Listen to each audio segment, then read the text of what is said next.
두 번째 시간 강의를 살펴보도록 하겠습니다. 과거주의, 미래주의, 역사주의, 이상주의가 어떤 것인가에 대해서 개략적으로 설명을 드렸습니다. 그 다음에 선택의 문제라고 되어 있는 이것은 그냥 제가 개인적인 조언이랄까 뭐 그런 거로 써놓은 것입니다. 아마 지금까지 이 강의를 들어온 분들은요, 마음속으로 여러 가지 이론들을 소개해주고는 있는데 도대체 어떤 것이 올바른 것이지, 내가 무엇을 선택해야 한다는 것이지 하고 생각을 할지 모르겠습니다. 그런데요, 요한계시록의 경우에는 마음을 좀 넓히시는 것이 좋습니다. 요한계시록의 해석에 대해서는요, 훌륭한 믿음과 또 건전한 신학을 가진 분들끼리도 의견이 나뉘어져 있습니다. 그렇기 때문에 제가 설명을 하면서 여러분 이것은 절대로 우리가 받아들일 수 없는 해석입니다 라고 하지 않는 이상 여러분들이 자유롭게 선택을 하시면 됩니다. 네 가지 그림 있습니다. 아까 제가 첫 번째 시간에 대충 그려드렸던 거를 이렇게 좀 깔끔하게 그렸습니다. 그래서 과거주의 해석은 역사에서 이제 과거에 일어났던 일이다. 미래주의 해석은 4장부터 22장까지가 먼 미래에 일어날 일이다. 역사주의는 4장부터 22장까지의 성경 말씀이 예수님의 초림부터 재림까지의 기간하고 이렇게 딱딱딱딱 일치한다. 이런 것. 이상주의는 역사하고 성경 본문을 연결시키려고 하지 말자. 그냥 교훈만 우리가 받아들이면 될 것 아니냐 하는 그런 입장입니다. 하나씩 좀 더 자세히 살펴보도록 하겠습니다. 과거주의 해석입니다. 과거주의 해석이라는 것은 요한계시록 4장부터 22장까지 이 내용이 어떤 먼 미래가 아니라 요한계시록을 처음 받아보았던 초대교회 성도들의 상황과 연관된 것이다 라고 하는 해석입니다. 이 해석은요, 크게 두 가지로 나뉩니다. 어떻게 나눠지냐면은 그 중에 하나는요, 정통적인 기독교인들, 그러니까 저와 여러분 같은 기독교인들이 받아들일 수 있는 것이고요. 그 다음에 나머지 하나는 뭐냐면은 받아들일 수 없는 것입니다. 먼저 받아들일 수 없는 과거주의를 살펴보도록 하겠습니다. 어떤 사람들은요, 요한계시록을 사후 예언이라고 이렇게 주장합니다. 보통 우리가 사후라고 하면은 죽은 다음을 생각하는데 한자를 보시면 죽을 사자가 아니죠. 일사자입니다.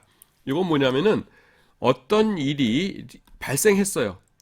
그 다음에 책을 쓰면서 요 사건에 대해서 이제 리포트 하듯이 책을 쓰면서 글의 형식을 마치 이 사람이 지금 여기가 아니라 이 사건이 일어나기 전에 여기서 예언하듯이 글을 쓰는 겁니다. 이런 거를 일이 일어난 다음에 예언하듯이 글을 쓴다 해서 사후 예언이라고 그래요.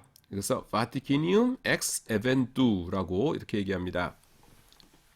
예를 들어 보죠.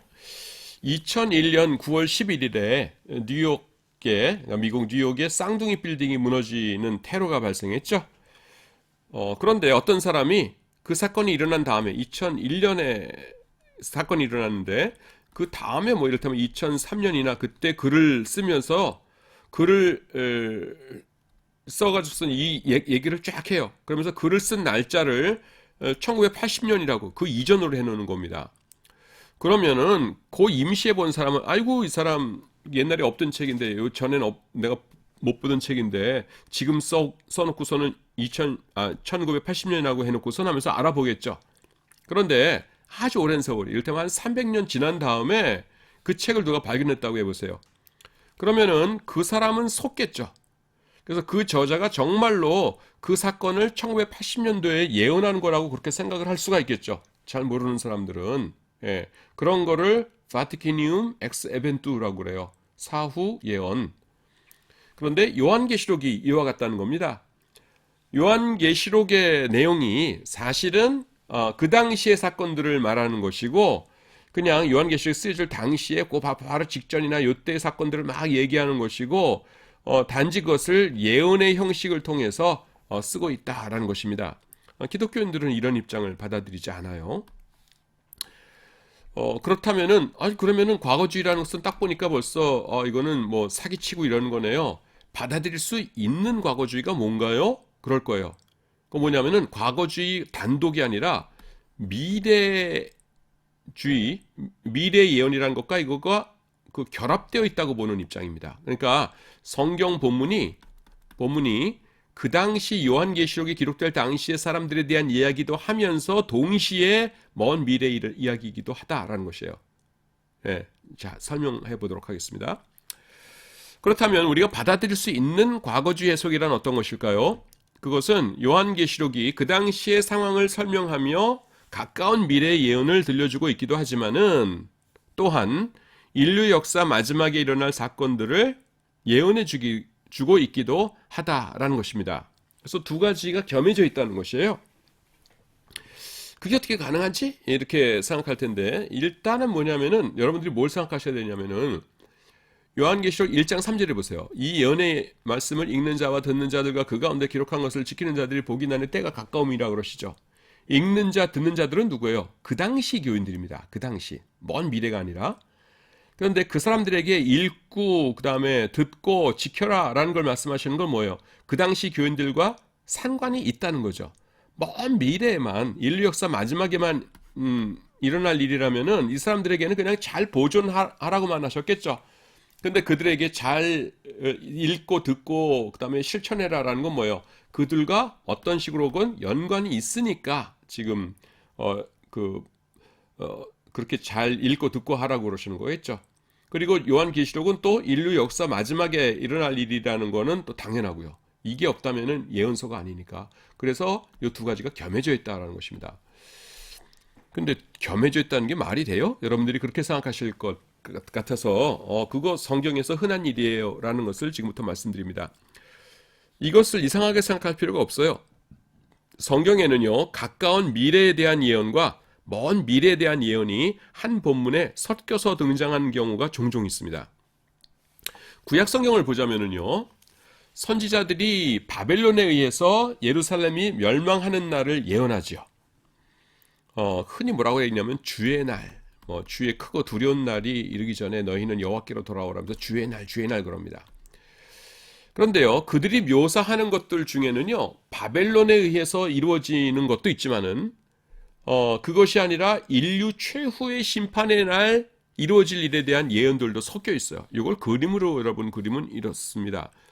그림으로 그리면요, 어떻게 되냐면은, 자, 여기 한 사람이 이렇게 서서 이렇게 봐요. 그래서 앞에 산이 하나 있고 뒤쪽에 산이 있어요. 이게 A라는 산, 여기 B라는 산이에요. 그럼 우리는 옆에서 보니까 A라는 산이 가깝고 B라는 산은 멀구나 이건 알지만은 이 사람의 시점으로 보면은 산들이 어떻게 보이냐면 이렇게 보이는 겁니다. 지금 시점이 이렇게 되는 거예요. 이렇게. 그래서 A가 있고 B가 있어요. A는 뭐냐면은 바벨론에 의한 멸망이고요. B는 뭐냐면 인류 최후의 날입니다. 근데 이게 같이 보이기 때문에 여기 무슨 소나무가 있다, 바위가 있다 그러면 여기에 A 있는 건지 B가 있는지 몰라요. 그냥 예언자는 자기가 보는 이 전체를 그냥 예언을 하는 겁니다. 네, 이거를 뭐라고 그러냐면은 먼 것, 가까운 것, 원근, 통시 한꺼번에 쫙 봐버리죠. 이렇게 원근 통시적 해석 이렇게 불러요. 신학의 정식 용어입니다. 구약 예언들 보면은 이렇게 가까운 데 있는 사건과 인류 역사의 마지막에 일어날 사건을 이렇게 한꺼번에 보고 기록해 놓은 것들이 종종 나옵니다. 또 이것은요, 예수님의 예언에도 나타나요. 여러분 마태복음 24장, 그 다음에 마가복음 13장, 누가복음 21장을 뭐라고 불러요? 흔히 종말장이라고 합니다. 제자들이 예수님께 막 칭찬을 하죠. 예루살렘 성전, 주님 멋있죠? 그러니까 예수님께서 뭐라고 대답하십니까? 날이 이르리니 돌 하나도 돌 위에 남지 아니하고 다 무너뜨리우리라 이렇게 말씀하시죠. 그러니까 제자들이 깜짝 놀라서 주여 이런 일이 언제 있겠나이까? 그러니까 예수님께서 이제 예언을 해주시죠. 그거를 종말장이라고 그러고 요 세 군데 있습니다. 요한복음에는 없어요. 여기를 살펴보면요, 그 내용의 대부분은 뭐냐면은 주후 70년 로마의 디도 장군 티투스 플라비우스 디도 장군에 의해서 일어나게 될 예루살렘 멸망을 예언하신 겁니다. 그런데요, 이 본문을 이렇게 자세히 살펴보면은 인류 마지막 날 최후의 심판 직전에 발생하게 될 사건들도 그 본문 가운데 포함되어 있어요. 그래서 섞여 있습니다. 이와 같이 성경에는요, 그 당시 사람들이 알아들을 수 있는 내용과 우리 얘기구나 하는 내용과 그 다음에는 먼 미래에 발생할 일에 대한 예언이 섞여 있는 경우가 있는데 요한계시록 본문도 그렇다는 거예요. 이럴 경우에는 과거주의라고 해서 우리가 배척할 이유가 없죠. 왜냐하면 또 미래주의를 동시에 받아들이고 있으니까. 예. 그래서 요한계시록 1장 3절에 보시면은 아까도 제가 말씀드린 건데 이 예언의 말씀을 읽는 자와 듣는 자와 그 가운데 기록한 것을 지키는 자는 복이 있나니 때가 가까움이라 라고 이렇게 말씀합니다. 그들에게, 다시 말해서 그 당시의 독자들에게 요한계시록의 내용을 읽고 듣고 실천하라고 하시는 것은요, 요한계시록의 내용이 당시의 성도들에게도 의미가 있었다는 뜻이에요. 요한계시록을 기록하신 목적이 먼 미래의 성도들만이 아니라 그 당시에 고통받고 있던 성도들에게도 그 위로를 주시고자 하는 것이었다라는 것입니다.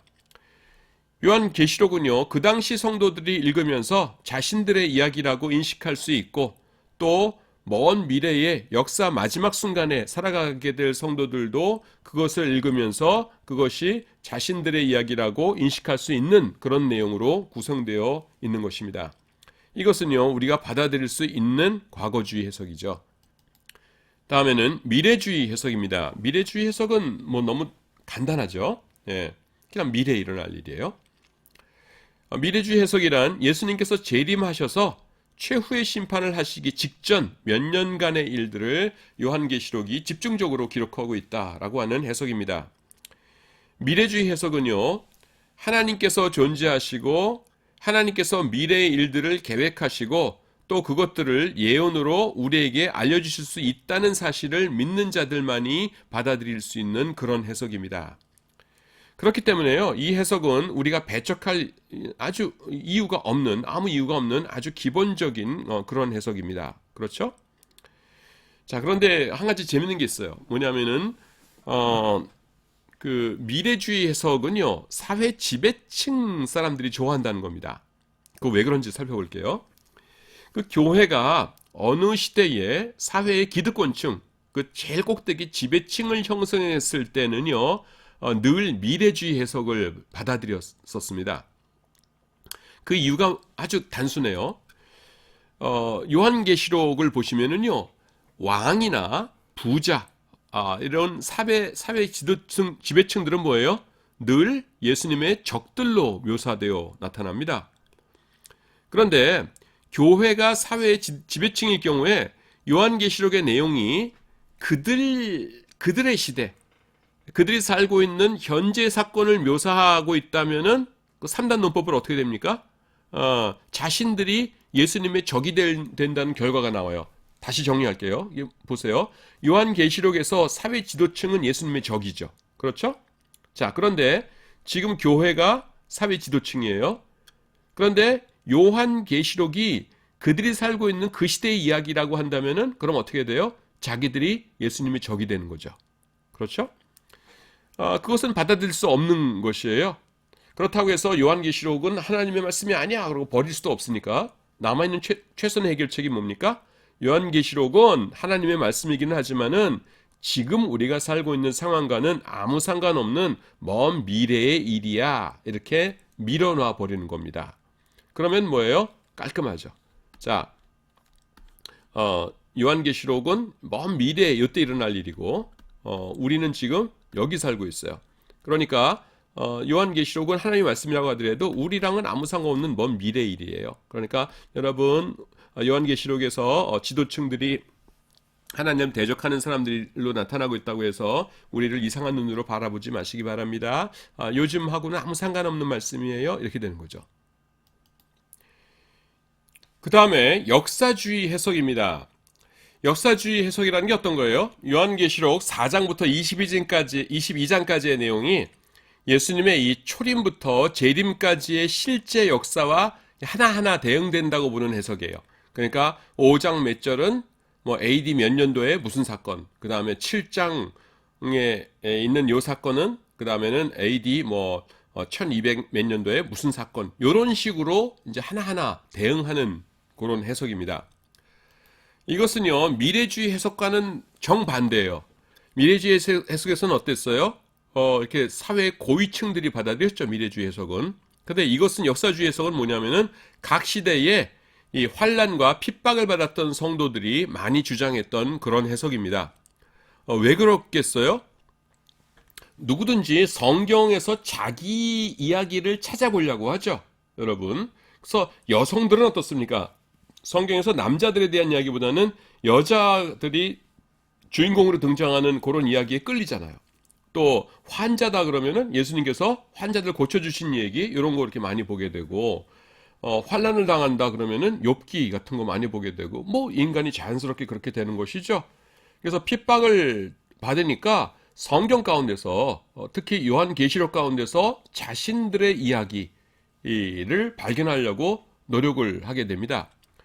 왜냐하면요, 그 요한계시록 속에서 참된 믿음의 성도들은요, 항상 핍박의 대상이에요. 그러니까 나랑 비슷한 거 없나? 이런 걸 찾아보게 되는 거죠. 극심한 고난을 당하는 성도들은 요한계시록 속에서 자신들의 이야기를 발견해내기를 원합니다. 그래서 그들은요, 요한계시록이 인간의 역사와 1대1로 대응된다는 그런 해석을 내놓은 것입니다. 자, 역사주의 해석에 단점이 있어요. 그걸 살펴보도록 하겠습니다. 이것은요, 이 역사주의라는 것은 물론 믿음이 아주 좋은 사람들이 채택했던 해석입니다. 그런데 이 역사주의 해석에는요, 결정적인 단점이 있어요. 그게 뭐냐면은, 굉장히 믿음이 좋으시고 기도를 엄청나게 많이 하신 분들이 역사주의 해석을 채택하셨거든요. 그러면 우리가 기대하는 것이 무엇이겠어요? 그 내용이 일치해야 합니다. 어떤 분이 요한계시록 7장 몇 절은 AD 1230 몇 년에 무슨 사건이다 이랬으면은 다른 사람들도 오케이 맞다, 나도 기도해 봤는데 성령님이 그거라고 하셨어, 맞아요 하면서 일치해야 되는데요, 정말 아쉽게도 그분들의 해석이 전혀 일치하지 않고 있다는 것입니다. 예를 들어 볼게요. 요한계시록에는요, 동방에서 오는 2만만, 즉 2억의 군대라는 표현이 있습니다. 그 헬라어 수사에는요, 그 당시에 억이라고 하는 단어가 없어요. 그 단위가. 그 당시에 억을 셀 일이 뭐가 있었겠어요? 뭐 전국에서 나오는 포도송이 숫자 세봐라 뭐 이러지 않는 이상 억이라는 거는 없었겠죠. 예. 그래서 억을 어떻게 얘기했냐면은 만이라고 했습니다. 만은 있었거든요. 예. 그래서 만 이렇게 했어요. 그래서 2만만 하면은 그게 2억입니다. 그 요한계시록 9장 16절에 보시면은 마병대의 수는 2만만이니 내가 그들의 수를 들었노라 이렇게 나와요. 예. 그래서 도대체 이 2만만이 뭐냐? 이 마병대가 예수님을 대적하는, 주의 백성들을 대적하는 군대거든요. 그래서 이게 뭐냐라고 하는 거예요. 근데 거기에 대해서 그 의견들이 다 다릅니다. 중세 시대 때는 뭐냐면은 2억의 군대, 동쪽에서는 2억의 군대가 뭐냐? 당연히 이슬람이지 해서 이슬람이라고 생각을 했어요. 항상 기독교를 이렇게 위협했으니까. 그래서 2만만은 이거는 이슬람이다 그랬어요. 근데 이슬람 국가들이 19세기에 전부 다 유럽의 식민지가 되어버렸죠.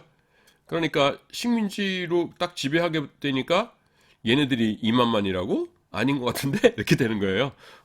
그래서 20세기에는요, 동방에서 오는 2만만의 군대를 뭐라고 했겠어요? 중공군. 예, 그 하나님을 안 믿는 공산주의 국가이면서 인구는 엄청 많고, 그러니까 이 2억의 군대는 중공군이다 이렇게 해석을 했습니다. 근데 이제 중국이 개방되어 가지고서는 자본주의 받아들이고 이렇게 되니까 그것도 아닌 것 같은데 이렇게 되는 겁니다. 요새 중국은 또 이제 조금 위험하게 바뀌고 있는데 하여튼 왔다 갔다 해요. 그 다음에 요한계시록 17장에 보시면은 음녀가 있는데요. 그 음녀가 붉은 빛 짐승을 타고 있어요. 17장 3절, 내가 보니 여자가 붉은 빛 짐승을 탔는데 그 짐승의 몸에 하나님을 모독하는 이름들이 가득하고 이렇게 나옵니다. 근데 이 음녀가 하는 일이 뭐예요? 하나님의 백성들, 성도들을 핍박을 하죠. 근데 이 음녀가 단독으로 그냥 다니는 게 아니라 붉은 빛 짐승을 타고 있다 이렇게 나와요.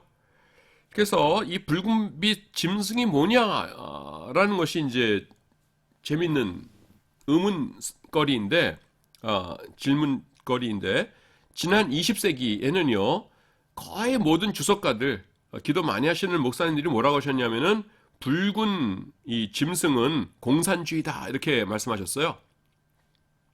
왜냐하면 그게 굉장히 연관성이 많죠. 그 공산주의의 상징색이 무슨 색이에요? 붉은색이죠.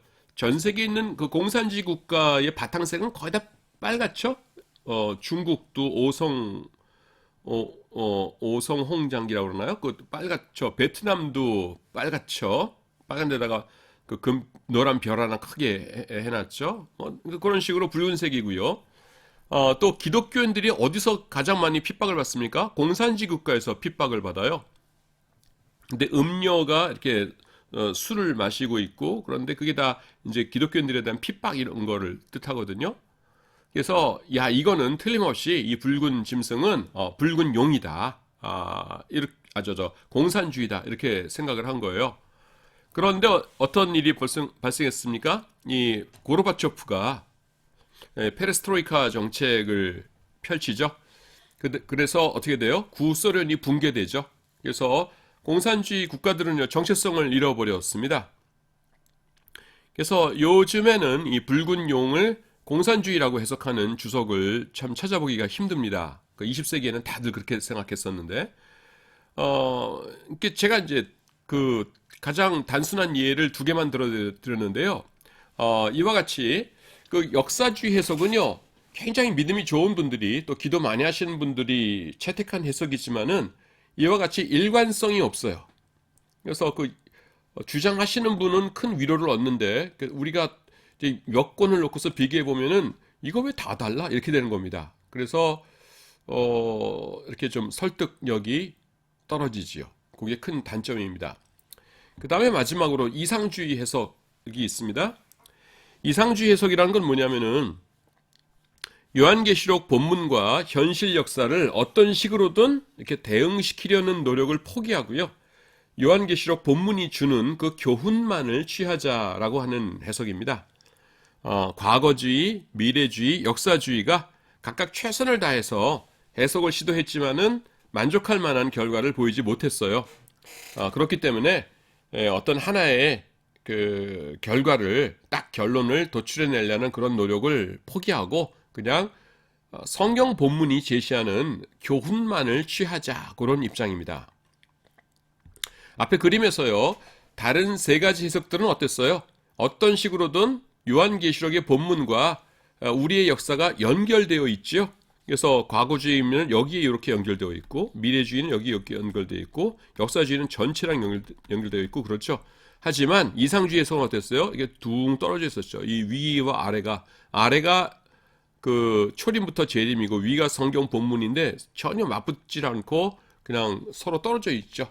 예. 그게 뭐냐면은 이 연결시키려는 시도를 하지 않는다라는 것입니다. 근데 이건 역시 장점과 단점을 가지고 있어요. 장점은요, 어떤 시대에 어떤 상황에서든 요한계시록을 읽으면서 은혜를 받을 수 있고요. 또 설교자의 경우에는 그 본문을 바탕으로 설교를 할 수 있다는 것입니다. 요한계시록 해석하는 게 왜 어려워요? 특정한 사건하고 이게 본문을 연결시켜야 한다는 중압감이 있는 것이에요. 그런데 이상주의 해석을 채택하면은 그런 중압감이 사라지죠? 그럴 필요가 없으니까. 그래서 비교적 수월하게 요한계시록을 본문으로 삼아서 설교를 할 수가 있습니다. 그런데요, 이 이상주의 해석에는 단점이 있어요.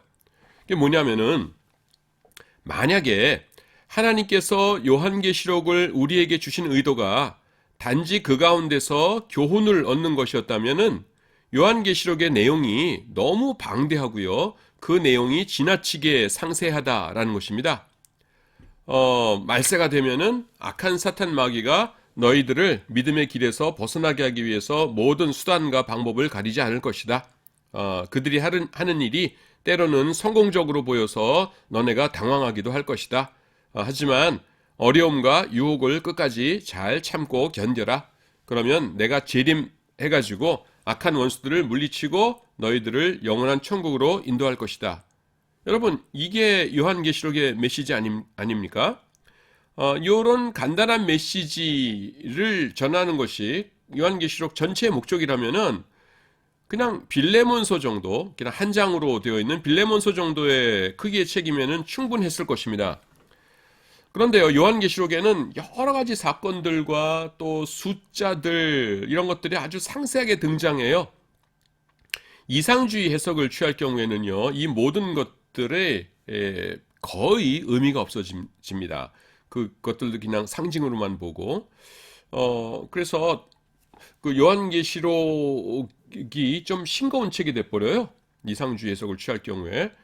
이것이 이 이상주의 해석의 커다란 단점입니다. 자, 네 가지를 살펴보았습니다. 요 중에서 우리가 받아들일 수 없는 과거주의가 있다고 했죠. 그냥 사기처럼 옛날 거라고만 그러고서는 미래의 예언이라는 의미는 없는 거다 이러는 사람들. 그래서 우리가 그거는 못 받아들이고 나머지는 우리가 다 받아들일 수 있는 그런 것들입니다. 그래서 여러분들이 요건 그냥 선택의 문제니까 그냥 묵상하시면서 알아서 판단하시기 바랍니다. 그 다음에 천년왕국이라는 주제를 우리가 살펴보도록 하겠습니다. 이 천년왕국에 대해서는요, 우리가 다루지 않을 수가 없어요. 그거는요, 이제 첫 번째로는 이게 워낙 중요한 주제이기도 하지만은 두 번째는 뭐냐면은 이단들이요, 사람들을 유혹할 때 거의 항상 이 천년왕국을 걸고 넘어집니다. 그러면서 이제 자기들만이 어떤 그 굉장한 깨달음을 가지고 있다 이렇게 주장을 하고 그 다음에 사람들을 유혹을 하지요. 근데 그런 이단들이 그냥 계속 몇백 년간 끊이지를 않고 나타나요. 그래서 이게 최고다 그러다가는 사라지고 그럽니다. 그래서 뭐 근데 또 꾸준히 속아 넘어가는 사람들이 있어요. 그래서 우리가 요한계시록에서 천년왕국을 볼 때에 어떤 것을 주의해야 하는가 하는 것을 알아둘 필요가 있습니다. 자, 일단 천년왕국이 등장하는 성경 본문은 우리가 한번 쭉 읽고 지나가야겠죠? 그래서 읽도록 하겠습니다. 요한계시록 20장입니다. 20장 1절부터 제가 읽겠습니다. 또 내가 보매 천사가 무저갱의 열쇠와 큰 쇠사슬을 그의 손에 가지고 하늘로부터 내려와서 용을 잡으니 곧 옛 뱀이요 마귀요 사탄이라. 잡아서 천년 동안 결박하여 무저갱에 던져 넣어 잠그고 그 위에 인봉하여 천년이 차도록 다시는 만국을 미혹하지 못하게 하였는데 그 후에는 반드시 잠깐 놓이리라. 또 내가 보좌들을 보니 거기에 앉은 자들이 있어 심판하는 권세를 받았더라.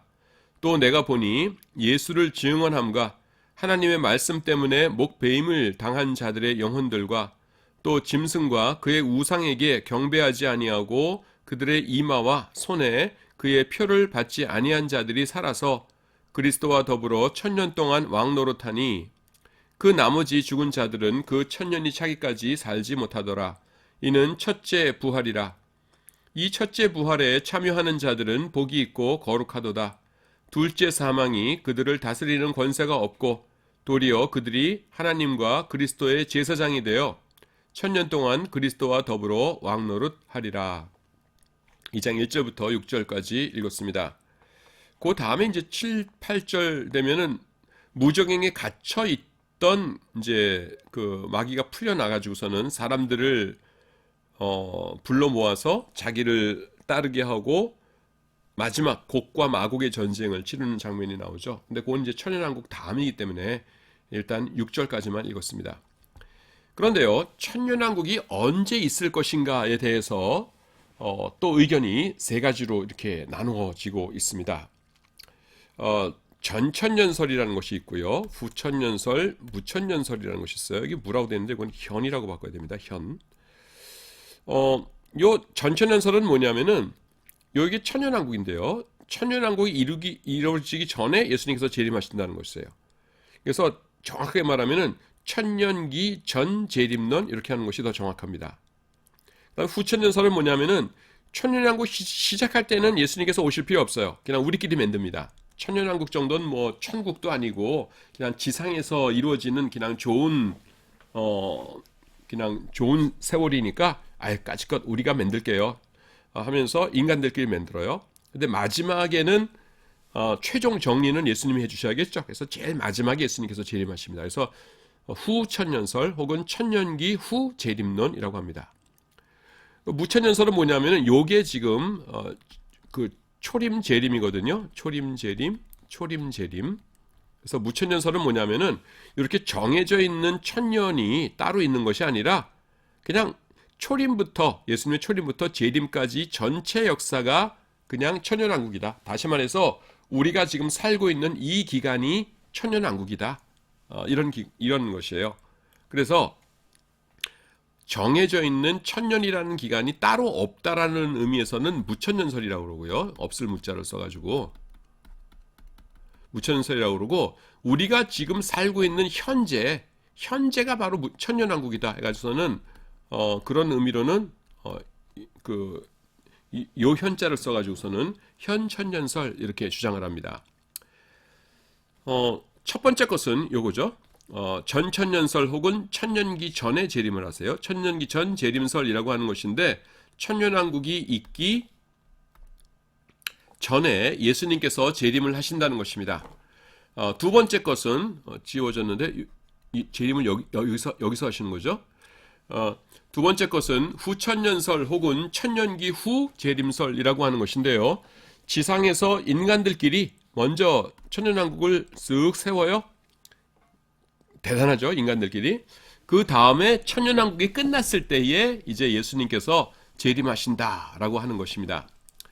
세 번째 것은 현천년설 혹은 무천년설이라고 하는 것인데 지금 우리가 살고 있는 시대, 즉 예수님의 초림부터 재림까지의 바로 이 시대가 바로 천년왕국 시대라고 하는 것입니다. 특정한 천년이 없다는 의미에서는 무천년설이라고 하고요. 그 다음에 현재 우리가 살고 있는 이 시대가 바로 천년왕국이다라는 의미에서는 현천년설이라고도 합니다. 후천년설은요, 천년왕국이 지상에서 이루어지고 난 후, 지금 뭐냐면은 일반적인 것들 개괄적으로 그냥 요 세 가지 알려드렸고요. 그 다음에는 하나하나 말씀드리는 겁니다. 왜 후천년설이 나오냐면은 후천년설이 제일 먼저 나오냐면은 지금 후천년설을 받아들이는 사람이 없어요. 공식적으로. 모르겠어요. 저 어디 다른 사람들과 교제 안 하고 그냥 자기 혼자 나는 후천년설이야 이런 사람이 있는지 몰라도 논문이나 책으로 발표하는 사람들 가운데서는 후천년설 주장하는 사람은 지금은 없는 상태입니다. 그래서 그냥 미리 간단하기 때문에 하고서 지나가는 거예요. 후천년설이라는 건 뭐냐면은 천년왕국이 지상에서 이루어지고 난 다음에 그 마지막 때에 예수님께서 재림하신다는 소리예요. 다시 말해서 이 천년왕국이라는 것 자체는 예수님의 적극적인 개입 없이도 그냥 지상에서 이루어질 수 있다라고 이렇게 보는 것입니다. 이렇게 살다가 보니까 사회가 점점 좋아졌어요. 점점 좋아져요. 이렇게 살기 좋아지지? 세상이 이렇게 좋아지지? 그러다 보니까 천년왕국이 시작됐네. 이렇게 된다는 겁니다. 근데 지상에서 우리가 만드는 왕국은 아무래도 영원한 천국은 아니겠죠? 그러니까 예수님 제일 마지막에 오셔가지고서요. 마무리 그거는 예수님이 해주세요. 그래서 영원한 천국, 영원한 지옥 나누는 거 그건 예수님이 해주세요. 그 전까지는 그냥 우리가 알아서 할게요. 우리가 곧잘 잘하네요. 요게 그 천년기 후 재림론 혹은 후천년설이라고 합니다. 그 천년왕국 시대가 인간들로 인해서 그냥 시작될 수 있다는 것은 언제 나타나냐면은 계몽주의 시대에 나타났어요. 계몽주의 시대가 뭐예요? 그냥 그 사람의 힘으로 엄청난 일들을 할 수 있다 이렇게 생각되던 시대였죠. 이를테면은 질병에 대해서는 어떻습니까? 그 이전까지만 해도 전염병으로 많은 사람들이 죽었었어요. 뭐 콜레라, 뭐 장티푸스 이런 거로 사람들 뭐 엄청나게 죽었었거든요. 근데 이게 박테리아로 이렇게 되는 거구나 하는 걸 알게 됐어요. 그래서 백신을 만듭니다. 백신이 등장해가지고서는 전염병들이 하나씩 치료가 되는 겁니다. 그래서 의학적으로도 엄청난 진보를 이루었고요. 그 다음에 그 이전 시대에는요, 사람들이 막 사나워 가지고서는 툭하면 서로 싸웠었어요. 막 욕하다가 막 칼 들고 찌르고 막 이랬었는데, 독일에서 이제 국민학교라는 걸 만듭니다. 그래서 폴크슐레라고 하는데, 폴크가 이제 백성이에요. 일반 국민. S가 뭐뭐의란 뜻이고요. 그래서 여기다가 자동차라는 뜻의 바겐을 붙이면 뭐예요? 이게 폭스바겐이죠. 독일. 그래서 국민들의 자동차란 뜻이에요. 국민차. 그러니까 폭스바겐의 뜻이 국민차입니다. 그리고 포스 다음에 이게 영어의 스쿨에 해당됩니다. 슐레, 독일어로 슐레인데요. 이게 폭스슐레 하면은 이게 국민학교죠. 그래서 모든 사람들이 다니는 국민학교를 세웠어요. 독일에서. 그 이전에는 교육이라는 것은 돈 많은 사람들 혹은 귀족들만 받는 거였거든요. 개인 교습 선생님들한테. 근데 이제는 그냥 모든 사람을 다 가르쳐줘요. 그렇게 한 다음에 인사는 어떻게 하는 거고, 말은 어떻게 하는 거고, 어떻게 해야 교양이 있는 거고, 이렇게 하면서 가르쳐 주니까 도덕적 수준이 점점 높아져 갔습니다. 그러니까 사람들이 어떤 생각을 하게 됐냐면은, 이대로 계속 세월이 흘러가면은 병들 싹 고치고, 그 다음에 사람들 점점 공부 많이 해가지고 다들 착해지고, 그러면은 전쟁도 없고 질병도 없는 그런 세상이 나타날 것 아니냐? 그게 뭐야? 그게 천연왕국이지. 이렇게 된 거예요. 그래서 천연왕국은 그냥 인간들 스스로 이룰 수 있을 것이라고 이렇게 생각을 했습니다. 하지만 그것은 아무래도 영원한 천국은 아니죠. 그래서 마지막 마무리는 예수님께서 오셔서 해주셔야 된다. 이렇게 생각을 했어요. 이런 것을 뭐라고 그런다고요? 후천년설, 다른 말로 천년기 후 재림론이라고 한다는 것입니다. 근데 제가 요거 설명할 때 좀 전에 말씀드렸죠? 지금은 이거 지지하는 사람 아무도 없다고? 그럼 언제부터 지지하는 사람이 없게 되었냐면은 1차, 2차 세계대전입니다. 이 유럽인들하고요, 그 다음에는 미국 백인들은 자신들이 세상에서 하나님을 제일 잘 믿고 또 그렇기 때문에 가장 높은 수준의 이 문화와 문명을 가지고 있다고 생각을 했어요.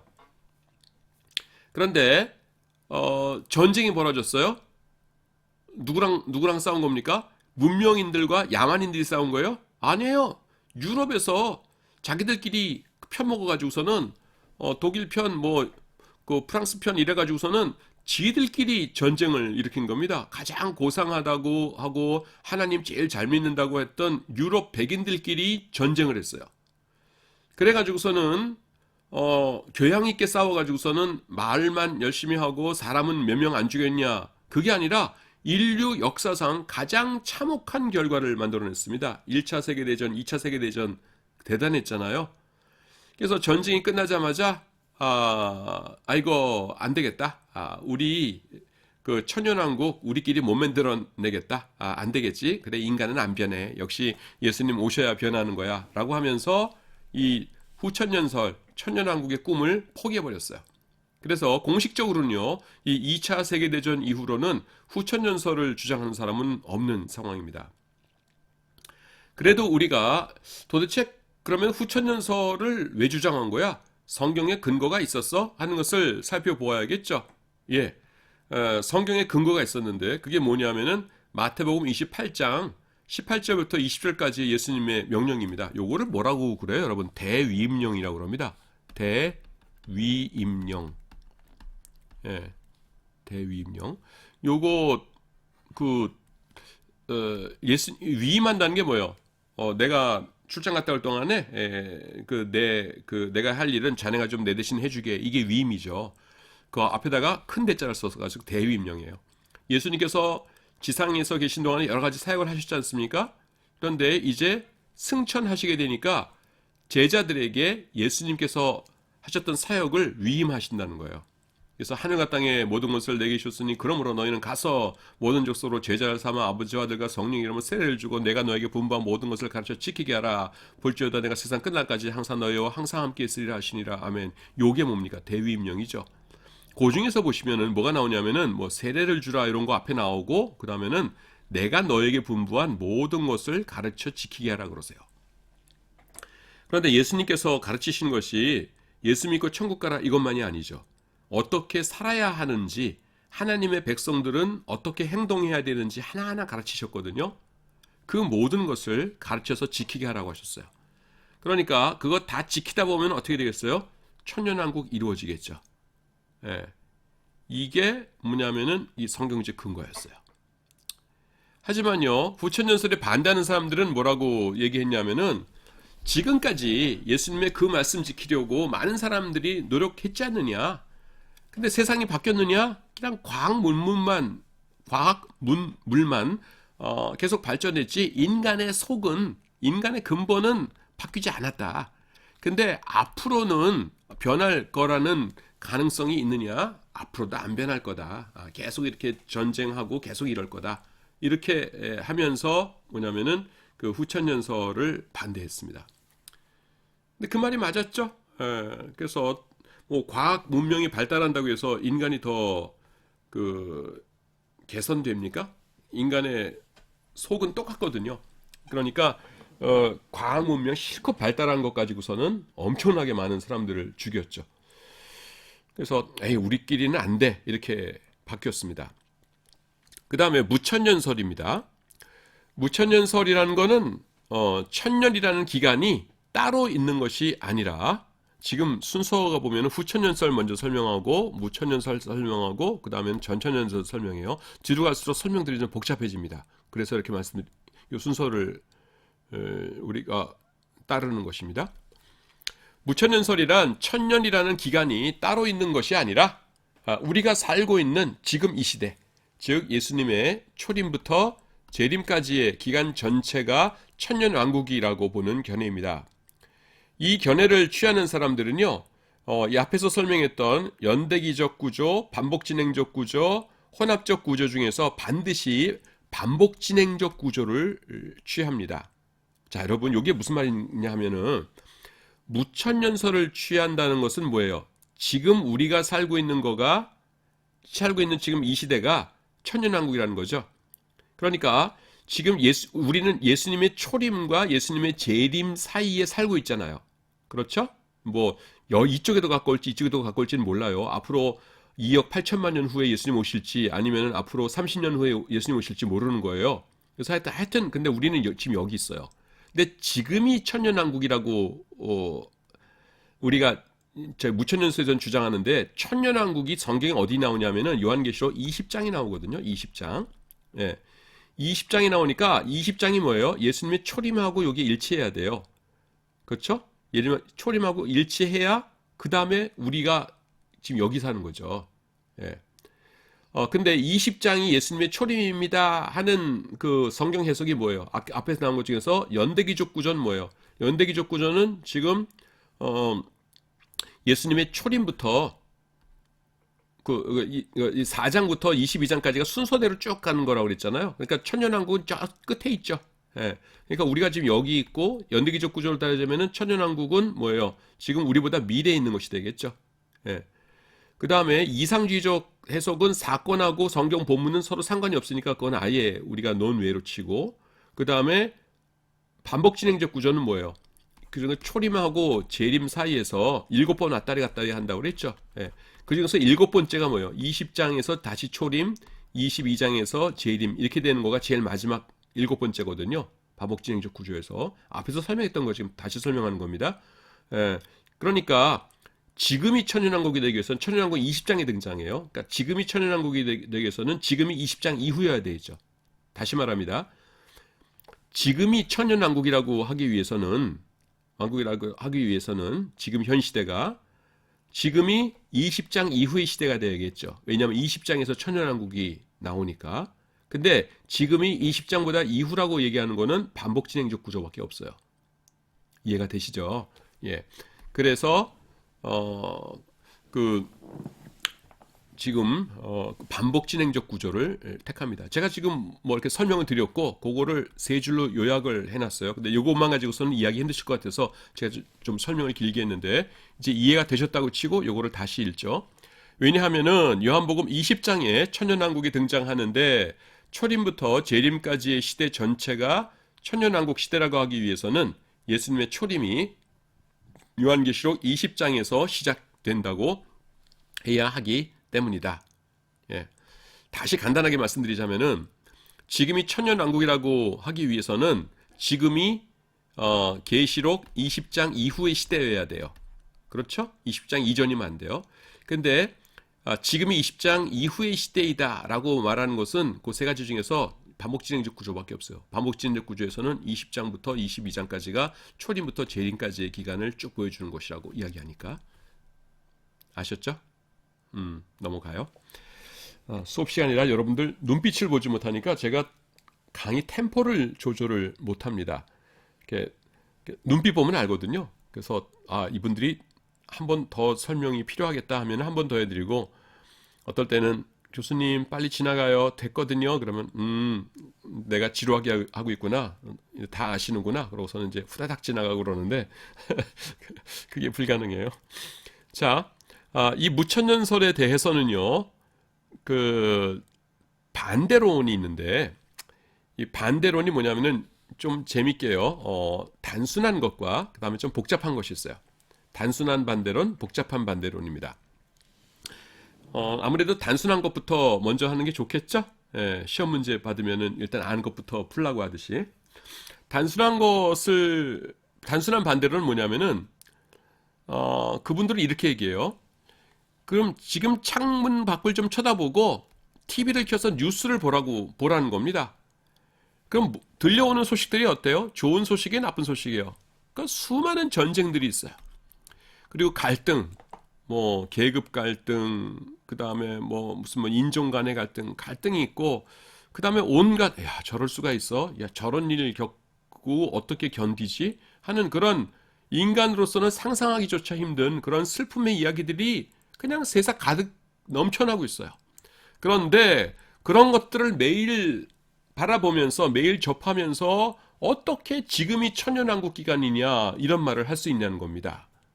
예, 그렇죠? 이게 단순한 거죠. 그 다음에 무천년설은요, 조금 전에 제가 열심히 설명한 듯이 반복진행적 구조를 전제로 하죠. 반복진행적 구조에서만 지금이 20장 이후니까 천년왕국은 20장에 나오고, 딴 거로는 안 되는 거예요. 그렇기 때문에 이 반복진행적 구조의 단점이 뭐였어요? 직관적이지 못하다는 거였죠.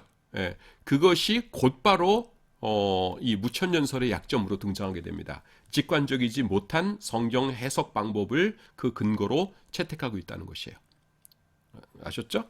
자, 그러면은 이거 단순하구나, 과연 단순하군 이렇게 하셨을 텐데, 복잡한 반대는 또 뭘까요? 복잡한데 제가 또 마음이 약해서 여기다 조금이라고 썼어요. 제가 쓴 책이니까. 조금 복잡한 반대로는 뭐냐면 요겁니다. 요건 제가 이렇게 설명을 드리고 요거를 읽어가도록 할게요. 시간이 될지 모르겠는데 간당간당할 것 같아요. 뭐냐면은, 자, 이 무천년설에서는 뭐라고 하냐면은, 초림의 예수님의 십자가 사건 요때가 20장이에요. 그리고 이때부터 지금까지가 천년왕국입니다. 천년왕국이 어떻게 시작되냐면은 예수님에 의해서 사탄 마귀가 무적행에 갇히는 사건이 천년왕국의 시작이라는 거예요. 그렇죠? 예. 그래서 지금을 왜 천년왕국이라고 부르느냐? 예수님의 십자가로 인해서 사탄 마귀의 권세가 박살나고, 이제는 예수님의 복음이 전해지는 곳은 어디든지 죄와 이 지옥의 저주로부터 해방이 선포되는 그런 시대가 왔기 때문에 천년왕국이라고 한다는 거예요. 그래서 요한계시록 20장에 나타나는 사탄 마귀가 무적행에 갇히게 되는 사건을 예수님의 십자가로 인한 구속사건으로 해석을 합니다. 이해가 되시죠? 그런데 요한계시록 20장에 보시면은요, 반드시 잠깐 동안 노일이라고 나와요. 놓여가지고서는 할 일 없이 있는 것이 아니라 모래같이 수많은 사람들을 꿰어가지고서는 예수님하고 전쟁을 일으키도록 만듭니다. 그 전쟁이 뭐예요? 곡과 마곡의 전쟁. 그러니까 무적행에 갇히는 사건이 예수님의 십자가로 인한 사탄 마귀의 패배였다면요, 무적행에서 나오는 사건은 뭐라고 해석해줘야 돼요?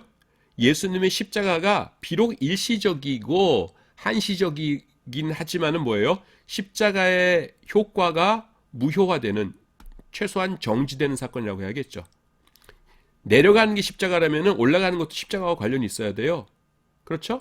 그런데 이걸 주장하시는 분이 열심히 예수님이 십자가로 인해서 무적행에 갇혔습니다라는 막 말씀하시는데 무적에서 나오는 사건이 십자가가 효력이 정지되는 것이라는 것에 대해서는 그게 지극히 논리적임에도 불구하고 아무도 말씀 안 하십니다. 굉장히 큰 그 약점이에요. 그래서 거기에 대해서는 요거 문자에 대해서는 제가 다음 시간에 설명을 이렇게 하도록 하겠습니다. 자, 여러분 오늘도 강의 듣느라고 고생 많이 하셨습니다. 예, 여러분 감사합니다.